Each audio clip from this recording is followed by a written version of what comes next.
Evaluation of secondary thermal hyperalgesia resulting from pulpal inflammation in patients with symptomatic irreversible pulpitis. A study conducted by Aydin Sooratgar, an Iranian group, and it was published in the Journal of Endodontics.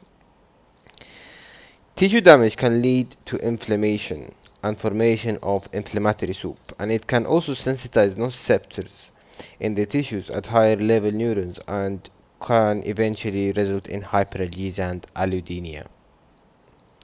In general, hyperalgesia can occur not only at the inflammation site, which is called primary hyperalgesia, but also in further areas, and that is called secondary hyperalgesia.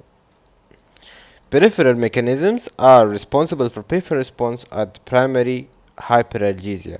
However, the central mechanisms such as central sensitization are responsible for pain at the site of secondary hyperalgesia.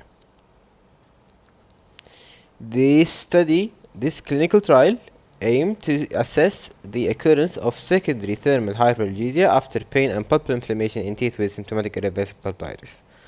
They had 64 participants between the age of 18 to 65, and they all had symptomatic irreversible pulpitis and were severely sensitive to cold.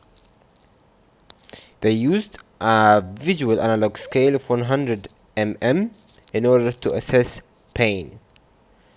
The test was conducted at the time of the root canal treatment, before the root canal treatment, and 3 weeks following the treatment.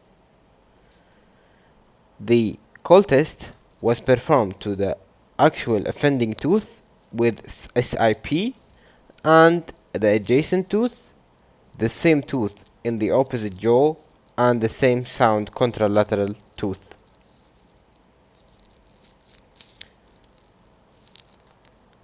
Percentage of change in VAS score was used as an outcome in this study. The results of the study showed an immense difference in the two visits in the SIP group, and also a significant difference in the adjacent tooth group, and also a difference in the opposite tooth group. However, the contralateral showed no significant difference. The percentage of change in pain score was significant in the adjacent and the opposite group, and these findings indicate the possibility of secondary thermal hyperalgesia after painful irreversible pulpitis. This can be due to central sensitization after pain and inflammatory changes in the pulp tissue. And the changes in the teeth with SIP were greater than those of the sound tooth or the opposite jaw. We can conclude that increased cold sensitivity due to pulpitis in one tooth can cause an exaggerated response of adjacent sound teeth or in the same sound teeth in the opposite jaw in the cold sensitivity tests. And these can be explained by central and peripheral sensitization. As well, there was no difference between the males and females tested in this study. Thank you.